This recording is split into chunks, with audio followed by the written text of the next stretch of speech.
I'm Joel Agnew, and this is your radar. Officials say a police officer who was part of the effort to keep peace during protests in Ferguson, Missouri, has been suspended indefinitely for pointing a semi automatic assault rifle at demonstrators, then cursing and threatening to kill one of them.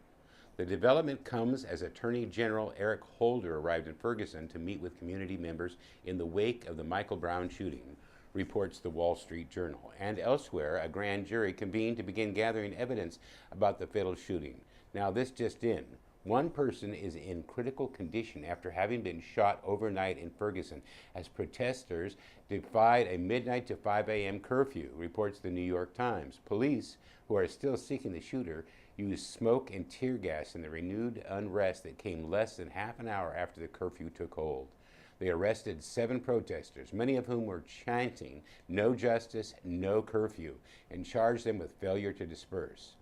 Missouri State Highway Patrol Captain Ron Johnson, in a news conference early today, said that police were mostly concerned by armed protesters and that someone had fired a shot at a patrol car. "I can tell you that I was disappointed in the actions tonight," he said, per CNN, and though the AP notes that hundreds of protesters cleared out ahead of the curfew, those who remained were resolute. "They've got guns, we've got guns, we are ready." One protester said yesterday some Ferguson residents were blaming violence on outsiders who have traveled to Missouri to protest. "Who would burn down their own backyard?" asked one woman. "These people aren't from here. They came to burn down our city and then leave."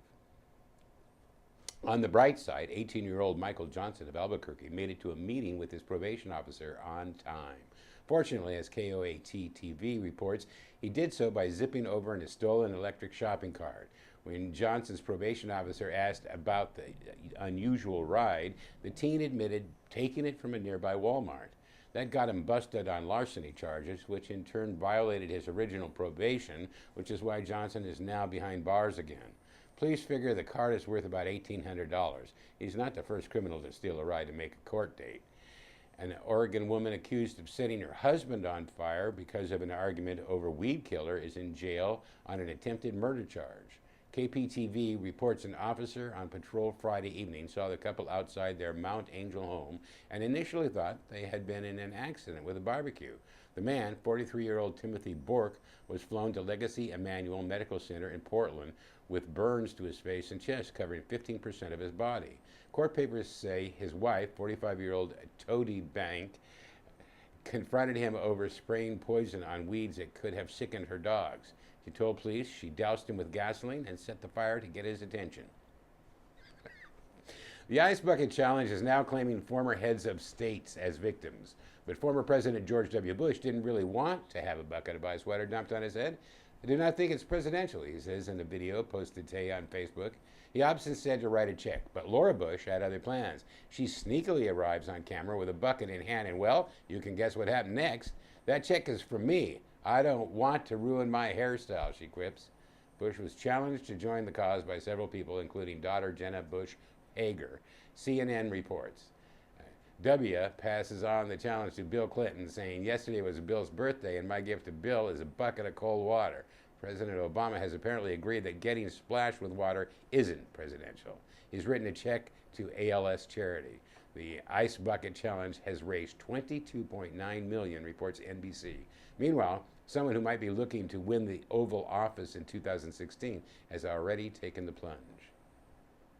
An intern at Washington, D.C. think tank was just supposed to monitor its Twitter account, not tell Amnesty International to suck it. The human rights organization making a point about the uproar in Ferguson, Missouri over the shooting death of Michael Brown, tweeting yesterday, U.S. can't tell our other countries to improve their records on policing and peaceful assembly if it won't clean up its own human rights record, reports Turning Point's memo. Unfortunately, a Center for Strategic and International Studies intern thought it was using his own account when he expressed his opinion. "Your work has saved far fewer lives than American interventions, so suck it." This hasn't gone over well with CSIS Senior VP Andrew Schwartz, who quickly blamed the intern and called the comment abhorrent and unconscionable. Schwartz has already started cleaning up the mess, sending an apologetic email and tweet to Amnesty, explaining the error and insisting the tweet in no way reflects CSIS's views. When asked if the intern would be fired, Schwartz told BuzzFeed he will address the matter internally. The tweet was quickly deleted, but not before one user captured it. I'm Joel Agnew, and that's your radar.